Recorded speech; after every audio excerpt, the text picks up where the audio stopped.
ہم نے اس کے مردوں میں سے جی اٹھنے کے بعد اس کے ساتھ کھایا پیا ہے۔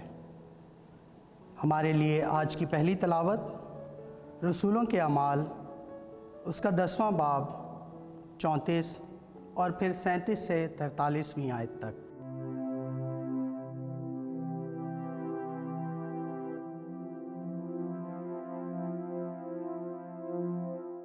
اس وقت پطرس نے منہ کھول کر کہا کہ اب تو میں تیقن سے جان گیا کہ خدا کسی کی طرفداری نہیں کرتا۔ تم اس بات سے واقف ہو جو یوحنا کے استباق کی منادی کے بعد جلیل میں شروع ہو کر تمام یہودیہ میں مشہور ہو گئی، کہ کس طرح خدا نے یسوع ناصری کو روح القدس سے اور قدرت کے ساتھ مسح کیا۔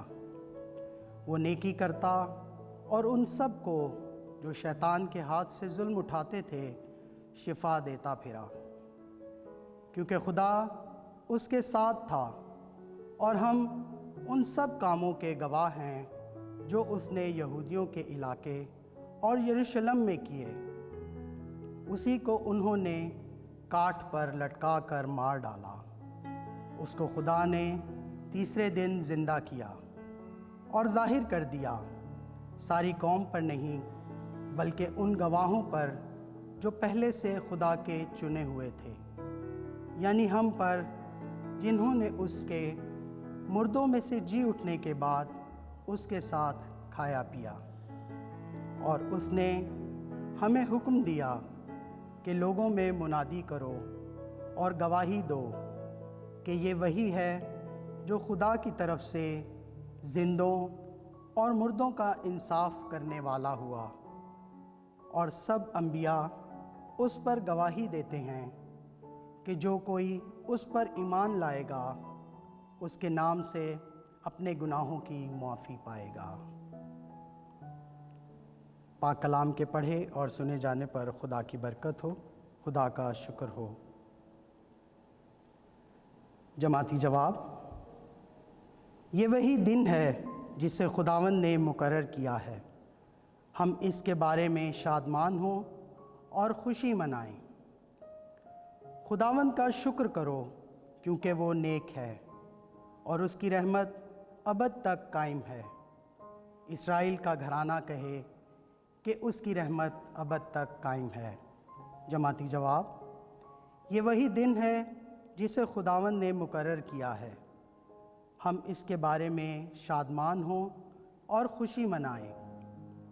خداوند کے یمین نے مجھے فراز کیا ہے، خداوند کے یمین نے قوت کا کام کیا ہے۔ میں مروں گا نہیں بلکہ جیتا رہوں گا اور خداوند کے کام بیان کروں گا۔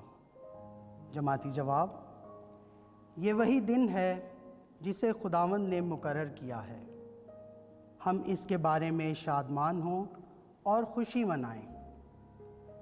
جو پتھر معماروں نے رد کیا وہی کونے کا سرا ہو گیا ہے، یہ خدا کی طرف سے ہوا ہے، یہ ہماری نگاہ میں تعجب انگیز ہے۔ جماعتی جواب: یہ وہی دن ہے جسے خداوند نے مقرر کیا ہے، ہم اس کے بارے میں شادمان ہوں اور خوشی منائیں۔ تم عالم بالا کی چیزوں کی تلاش میں رہو جہاں مسیح ہے۔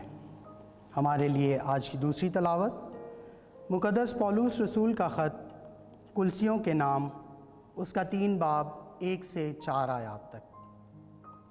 اے بھائیو، اگر تم مسیح کے ساتھ جی اٹھے ہو تو عالم بالا کی چیزوں کی تلاش میں رہو جہاں مسیح خدا کی دہنی طرف بیٹھا ہوا ہے۔ عالم بالا کی چیزوں کے خیال میں رہو، نہ کہ ان کے جو زمین پر ہیں، کیونکہ تم مر چکے ہو اور تمہاری زندگی مسیح کے ساتھ خدا میں چھپی ہوئی ہے۔